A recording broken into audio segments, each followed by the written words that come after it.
आप चाहे शेखावत सर हो या पुष्पा भाऊ हो। বলিউডের ইতিহাসে পুষ্পা, বাহুবলী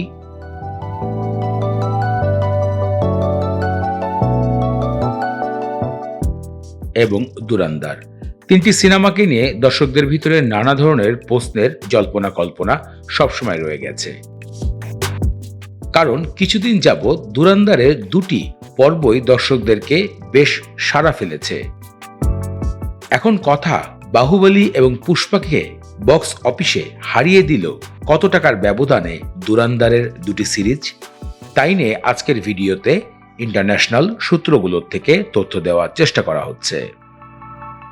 দুরান্দারের প্রথম পর্বে ১৩০০ কোটি টাকার বিজনেস করেছিল বিশ্বজুড়ে এবং দ্বিতীয় কিস্তিতে দুরান্দার দ্য রিভাঞ্জে ১৭১২ কোটি টাকার বিজনেস করেছে বিশ্বজুড়ে।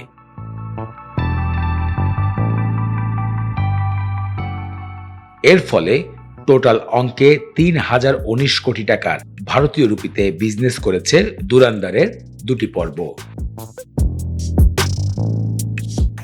তাহলে চলুন জেনে আসি বাহুবলী এবং পুষ্পা যে দুটি সিনেমারই দুটি পর্ব মুক্তি পেয়েছিল সেই সিনেমাগুলো কত টাকা ইনকাম করেছিল।